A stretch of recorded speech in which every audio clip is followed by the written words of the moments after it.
ओम नमः शिवाय। इंद्र द्वारा काम का स्मरण, उसके साथ उनकी बातचीत तथा उनके कहने से काम का शिव को मोहने के लिए प्रस्थान करना। ब्रह्मा जी कहते हैं, नारद, देवताओं के चले जाने पर दुरात्मा तारक दैत्य से पीड़ित हुए इंद्र ने कामदेव का स्मरण किया। कामदेव तत्काल वहां आ पहुंचा। तब इंद्र ने मित्रता का धर्म बतलाते हुए काम से कहा, मित्र, कालवशात मुझ पर असाध्य दुख आ पड़ा है, उसे तुम्हारे बिना कोई भी दूर नहीं कर सकता। दाता की परीक्षा में शूरवीर की परीक्षा रणभूमि में, मित्र की परीक्षा आपत्ति काल में तथा स्त्रियों की कुल की परीक्षा पति के असमर्थ हो जाने पर होती है। तात संकट पड़ जाने पर विनय की परीक्षा होती है और परोक्ष में सत्य एवं उत्तम स्नेह की, अन्यथा नहीं। ये मैंने सच्ची बात कही है। मित्रवर, इस समय मुझ पर जो विपत्ति आई है उसका निवारण दूसरे किसी से नहीं हो सकता। अतः आज तुम्हारी परीक्षा हो जाएगी। ये कार्य केवल मेरा ही है और मुझे ही सुख देने वाला है, ऐसी बात नहीं है। अपितु ये समस्त देवता आदि का कार्य है, इसमें संशय नहीं है। इंद्र की ये बात सुनकर कामदेव मुस्कुराया और प्रेम पूर्वक गंभीर वाणी में बोला। कामदेव ने कहा, देवराज, आप ऐसी बात क्यों कहते हैं? मैं आपको उत्तर नहीं दे रहा हूँ, आवश्यक निवेदन मात्र कर रहा हूँ। लोक में कौन उपकारी मित्र है और कौन बनावटी, ये स्वयं देखने की वस्तु है, कहने की नहीं। जो संकट के समय बहुत बातें करता है वे काम क्या करेगा? तथापि महाराज, प्रभो, मैं कुछ कहता हूँ, उसे सुनिए। मित्र, जो आपके इंद्रपद को छीनने के लिए दारुण तपस्या कर रहा है, आपके उस शत्रु को मैं सर्वथा तपस्या से भ्रष्ट कर दूंगा। जो काम जिससे पूरा हो सकता है, बुद्धिमान पुरुष उसे उसी काम में लगाता है। मेरे योग्य जो कार्य है वे सब आप मेरे जिम्मे कीजिए। ब्रह्मा जी कहते हैं, कामदेव का ये कथन सुनकर इंद्र बड़े प्रसन्न हुए। वे कामनियों को सुख देने वाले काम को प्रणाम करके उससे इस प्रकार बोले। इंद्र ने कहा, तात मनोभव, मैंने अपने मन में जिस कार्य को पूर्ण करने का उद्देश्य रखा है उसे सिद्ध करने में केवल तुम ही समर्थ हो। दूसरे किसी से उस कार्य का होना संभव नहीं है। मित्रवर, मनोभव, काम जिसके लिए आज तुम्हारे सहयोग की अपेक्षा हुई है उसे ठीक ठाक बता रहा हूँ, सुनो। तारक नाम से प्रसिद्ध जो महान दैत्य है, वे ब्रह्मा जी का अद्भुत वर पाकर अजय हो गया है और सभी को दुख दे रहा है। वे सारे संसार को पीड़ा दे रहा है। उसके द्वारा बारंबार धर्म का नाश हुआ है। उससे सब देवता और समस्त ऋषि दुखी हुए हैं। संपूर्ण देवताओं ने पहले उसके साथ अपनी पूरी शक्ति लगाकर युद्ध किया था, परंतु उसके ऊपर सबके अस्त्र शस्त्र निष्फल हो गए हैं। जल के स्वामी वरुण का पाश टूट गया। श्री हरि का सुदर्शन चक्र भी वहां सफल नहीं हुआ। श्री विष्णु उसके कंठ पर चक्र चलाया, किंतु वे वहां कुंठित हो गया। ब्रह्मा जी ने महायोगीश्वर भगवान शंभु के वीर से उत्पन्न हुए बालक के हाथ से इस दुरात्मा दैत्य की मृत्यु बताई है। ये कार्य तुम्हें अच्छी तरह और प्रयत्न पूर्वक करना है। मित्रवर, उसके हो जाने से हम देवताओं को बड़ा सुख मिलेगा। भगवान शंभु गिरिराज हिमालय पर उत्तम तपस्या में लगे हैं। वे हमारे भी प्रभु हैं, कामना के वश में नहीं हैं, स्वतंत्र परमेश्वर हैं। मैंने सुना है गिरिराज नंदिनी पार्वती पिता की आज्ञा पाकर अपनी दो सखियों के साथ उनके समीप रहकर उनकी सेवा में रहती है। उनका ये प्रयत्न महादेव जी को पति रूप में प्राप्त करने के लिए ही है, परंतु भगवान शिव अपने मन को संयम नियम से वश में रखते हैं। मार, जिस तरह भी उनकी पार्वती में अत्यंत रुचि हो जाए, तुम्हें वैसा ही प्रयत्न करना चाहिए। यही कार्य करके तुम कृतार्थ हो जाओगे और हमारा सारा दुख नष्ट हो जाएगा। इतना ही नहीं, लोक में तुम्हारा स्थायी प्राप्त प्रताप फैल जाएगा। ब्रह्मा जी कहते हैं, नारद, इंद्र के ऐसा कहने पर कामदेव का मुखारविंद प्रसन्नता से खिल उठा। उसने देवराज से प्रेम पूर्वक कहा, मैं इस कार्य को जरूर करूंगा, इसमें संशय नहीं है। ऐसा कहकर शिव की माया से मोहित हुए काम ने उस कार्य के लिए स्वीकृति दे दी और शीघ्र ही उसका भार ले लिया। वे अपनी पत्नी रति और वसंत को साथ ले बड़ी प्रसन्नता के साथ उस स्थान पर गया जहाँ साक्षात योगीश्वर शिव उत्तम तपस्या कर रहे थे। ओम नमः शिवाय। रुद्र की नेत्राग्नि से काम का भस्म होना, रति का विलाप, देवताओं की प्रार्थना से शिव का काम को द्वापर में प्रद्युम्न के रूप में नूतन शरीर की प्राप्ति के लिए वर देना और रति का शंभर नगर में जाना।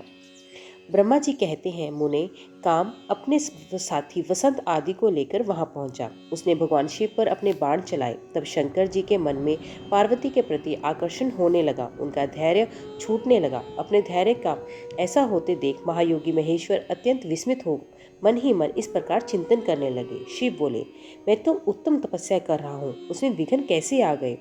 किस कुकर्मी ने यहाँ मेरे चित्त में विकार पैदा कर दिया? इस तरह विचार करके सत्पुरुषों के आश्रयदाता महायोगी परमेश्वर शिव शंका युक्त हो संपूर्ण दिशाओं की ओर देखने लगे। इसी समय वाम भाग में बाण खींचे खड़े हुए काम पर उनकी दृष्टि पड़ी।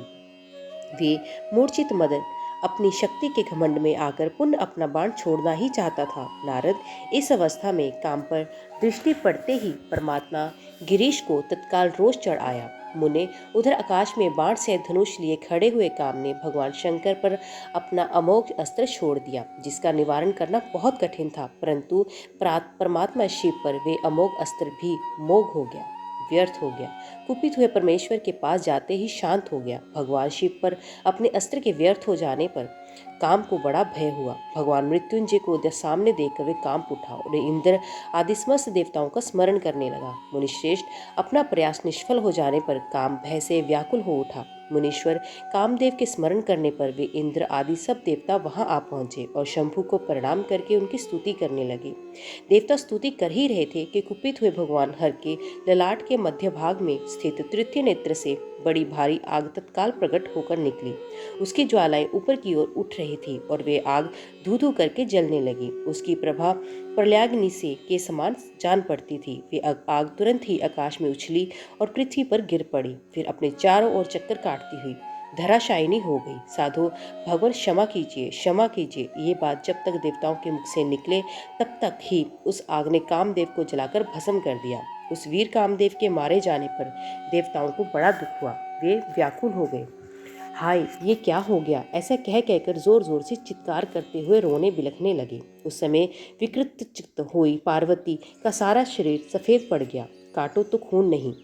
वे सखियों का साथ ले अपने भवनों को चली गई। कामदेव के जल जाने पर रति वहां एक क्षण तक अचेत पड़ी रही। पति की मृत्यु के दुख से वे इस तरह पड़ी थी मानो मर गई हो। थोड़ी देर में जब होश हुआ तब अत्यंत व्याकुल हो रती उस समय तरह तरह की बातें कहकर विलाप करने लगी। रति बोली, हाय, मैं क्या करूं, कहाँ जाऊं? देवताओं ने ये क्या किया? मेरे उदंड स्वामी को बुलाकर नष्ट करा दिया। हाय हाय नाथ स्मरण स्वामी प्राण प्रिय, हाय मुझ सुख देने वाले प्रियतम, हा प्राणनाथ, ये यहाँ क्या हो गया? ब्रह्मा जी कहते हैं, नारद इस प्रकार रोती बिलखती और अनेक प्रकार की बातें कहती हुई रहती हाथ पैर पटकने और अपने सिर के बालों को नोचने लगी। उस समय उसका विलाप सुनकर वहां रहने वाले तथा वृक्ष आदि स्थावर प्राणी भी बहुत दुखी हो गए। इसी बीच में इंद्र आदि संपूर्ण देवता महादेव जी का स्मरण करते हुए रति को आश्वासन दे इस प्रकार बोले। देवताओं ने कहा, तुम काम के शरीर का थोड़ा सा भस्म लेकर उसे यत्न पूर्वक रखो और भय छोड़ो। हम सबके स्वामी महादेव जी कामदेव को पुनर्जीवित कर देंगे और तुम फिर अपने प्रियतम को प्राप्त कर लोगी। कोई किसी को ना तो सुख देने वाला है और ना ही कोई दुख देने वाला है। सब लोग अपनी अपनी करनी का फल भोगते हैं। तुम देवताओं को दोष देकर व्यर्थ ही शोक करती हो। इस प्रकार रति को आश्वासन दे सब देवता भगवान शिव के पास आए और उन्हें भक्ति भाव से प्रसन्न करके यूं बोले। देवताओं ने कहा, भगवान शरणागत वत्सल महेश्वर, आप कृपा करके हमारे इस शुभ वचन को सुनिए। शंकर, आप कामदेव की करतूत पर भली भांति प्रसन्नता पूर्वक विचार कीजिए। महेश्वर, काम ने ये जो कार्य किया है इसमें उसका कोई स्वार्थ नहीं था। दुष्ट तारकासुर से पीड़ित हुए हम सब देवताओं ने मिलकर उसे ये काम करवाया था। नाथ शंकर, इसे आप अन्यथा ना समझें। सब कुछ देने वाले देव गिरीश सती साध्वी रति अकेली अति दुखी होकर विलाप कर रही है। आप उसे सांत्वना प्रदान करें। शंकर, यदि इस क्रोध के द्वारा आपने कामदेव को मार डाला तो हम यही समझेंगे कि आप देवताओं सहित समस्त प्राणियों का अभिसंहार कर डालना चाहते हैं। रति का दुख देखकर देवता नष्ट प्राय हो रहे हैं, इसलिए आपको रति का शोक दूर कर देना चाहिए। ब्रह्मा जी कहते हैं, नारद संपूर्ण देवताओं का ये वचन सुनकर भगवान शिव प्रसन्न हो उनसे इस प्रकार बोले। शिव ने कहा, देवताओं और ऋषियों, तुम सब आदर पूर्वक मेरी बात सुनो। मेरे क्रोध से जो कुछ हो गया है वे अन्यथा नहीं हो सकता। तथापि रति का शक्तिशाली पति कामदेव तभी तक शरीर रहता रहेगा जब तक रुक्मणीपति श्री कृष्ण का धरती पर अवतार नहीं हो पाता। जब श्री कृष्ण द्वारका में रहकर पुत्र को उत्पन्न करेंगे तब वे रुक्मणी के गर्भ से काम को भी जन्म देंगे। उस काम का ही नाम उस समय प्रद्युम्न होगा, इसमें संशय नहीं है। उस पुत्र के जन्म लेते ही शंभरासुर उसे हर लेगा। हरण के पश्चात दानव शिरोमणि शंबर उस शिशु को समुद्र में डाल देगा। फिर वे मूढ़ उसे मरा हुआ समझकर अपने नगर को लौट जाएगा। रते, उस समय तक तुम्हें शंबरासुर के नगर में सुखपूर्वक निवास करना चाहिए। वहीं तुम्हें अपने पति प्रद्युम्न की प्राप्ति होगी। वह तुमसे मिलकर काम युद्ध में शंभासुर का वध करेगा और सुखी होगा। देवताओं प्रद्युम्न नामधारी काम अपनी कामिनी रति को तथा शंबरासुर के धन को लेकर उसके साथ पुण्य नगर में जाएगा।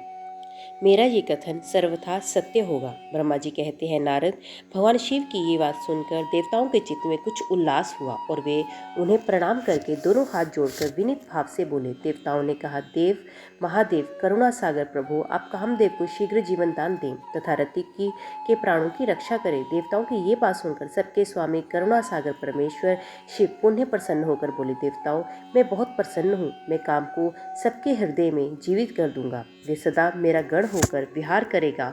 अब अपने स्थान को जाओ, मैं तुम्हारे दुख का सर्वथा नाश करूंगा। ऐसा कहकर रुद्रदेव उस समय स्तुति करने वाले देवताओं के देखते देखते अंतर्ध्यान हो गए।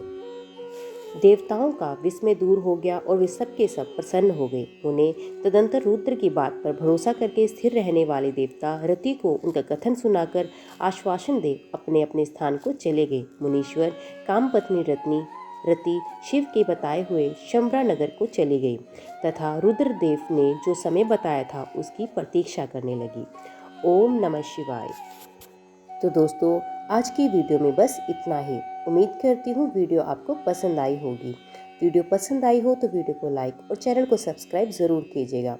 तो मिलते हैं अगली कथा के साथ, अगली वीडियो के साथ। तब तक के लिए देखते तो सुनते रहिए। जय माँ कंजक, जय माता दी।